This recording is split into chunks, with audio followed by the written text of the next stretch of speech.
This section of the course is about strengthening the various muscles, ligaments, and tendons that support and balance the spinal region, and in particular the lumbar region. These are full body motion techniques designed to engage some muscle groups while releasing others. Remember to stay within your comfort zone. Some of these exercises are advanced or have advanced versions. Start gradually with what feels easy. The exercises are designed to work by themselves.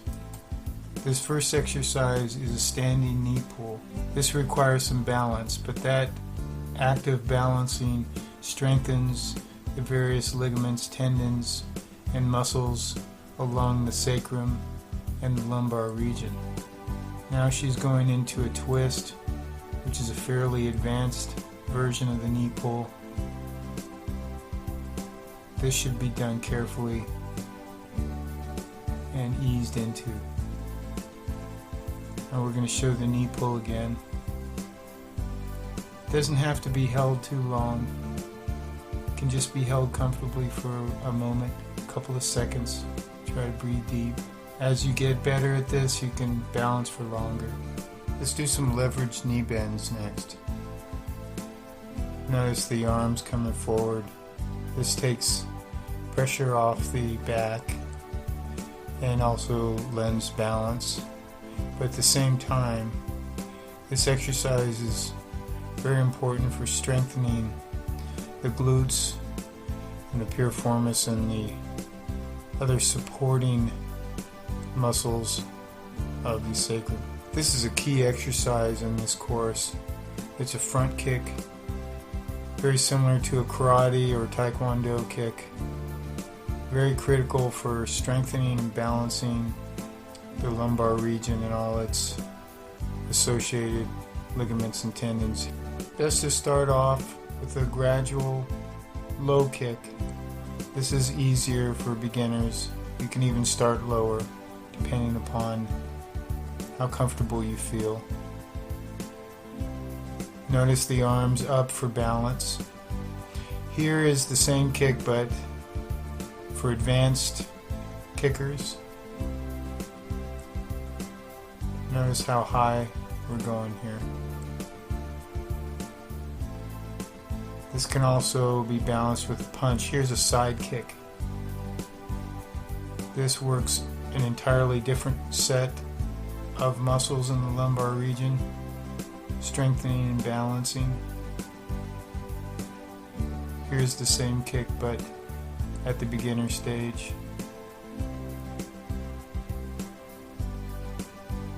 Just start with the side kick. Now here's the advanced version.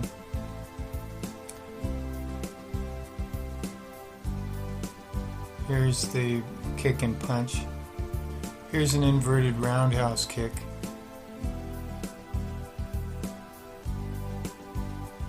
Notice the arms wide for balance. This can be a little difficult in the beginning. You can bring the arms in if you feel more comfortable.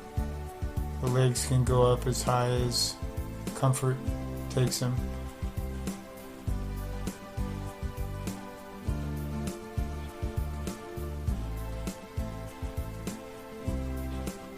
Now this is a critical kick for strengthening the entire sacrum, lower spine, and all its associated muscles. Forward punch with a back kick. The forward punch is easy, nothing too hard. Over time, the kick can get more advanced, can even be doubled up, 2 kicks at once, but best to go into it gradually, increase over time. Very important exercise for strengthening the lumbar region.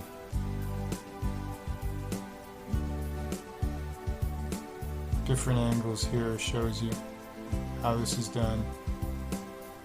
Now here's a kick and hold. This can provide additional strengthening with the double arm reach. As mentioned, you can double it up too. There's a double up. This is more advanced.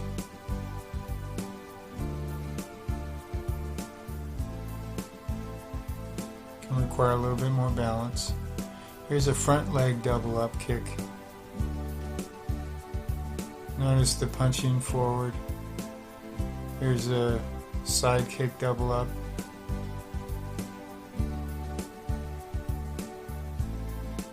Here's a knee pull from a chin-up bar. This works the abdominals as well as the lower spine. Let's move to the supine knee pull and hold. Remember that this is an excellent exercise for muscle spasms in the back. Virginia now moves into a Pilates plank position with the knee pull. Now she's rotating the plank and the knee pull.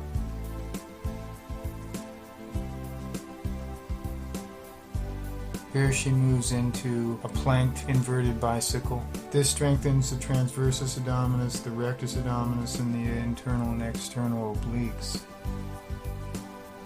This planked inverted bicycle is now gradually pulled into more of a vertical bicycle. Now this is a completely inverted vertical bicycle. Now she slows down a bit to bring the legs around. This provides additional strengthening for the rectus and the transversus. This slow, focused pace is important for this particular exercise because this slow pace engages the core further and puts a little less stress on the hips and the sacrum. She's changing the positioning of her toes. This is a straight leg inverted bicycle. This is a more advanced exercise as the leg strengthening engages the core even further. A quick knee pull up and hold refreshes and releases the abdominals. Let's move back to the Pilates plank but with a scissor kick. Here it is again with a wider scissor kick. Toes can come forward or back. When they're brought back, it puts more pressure on the core, engages the core further. As the legs are brought up and further down, it engages the bottom of the core, the transversus abdominis. These are critical for supporting the lumbar region. Dropping the legs below the surface of the bed or table is critical for this exercise. A bed can be used, but it's best to put a piece of wood or something firm at the edge of the bed to provide support for the lumbar region. Here's the same flare kick but with an extended lower down kick and up kick. This engages the abdominals even further, especially the transversus abdominis, as well as the associated ligaments, tendons, and muscles of the sacroiliac region. The straighter the legs, the more engaged the core will be. That should be worked up to. You can start with the inverted bicycles and then work your way towards the straighter leg. Here's the inverted frog kick. This is excellent for all of those pelvic muscles, ligaments, tendons, as well as those of the sacral region and the lower lumbar region. Notice how slow and gradual she takes it. Now here's the Pilates plank with a hold and a lifting of the arms that engages the lower core, transversus. The knees are brought up to give a little rest to engage the gluteus minimus and maximus muscles. You can stay in this plank as long as it's comfortable. Then the knees should be brought up to the chest, releasing the abdominals. Now here's an abdominal twist. We did a similar exercise in the stretching part of the course, but this is a no hand support twist, which alternately engages the obliques and the transversus abdominis at the same time. Here's a side leg lift.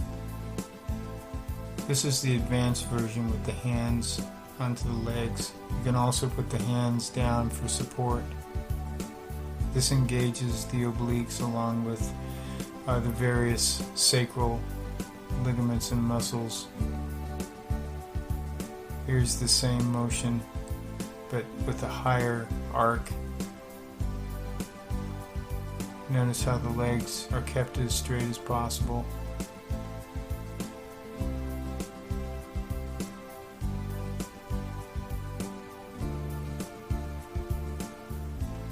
Here's the same exercise, but with an even greater arc. This engages the obliques even further.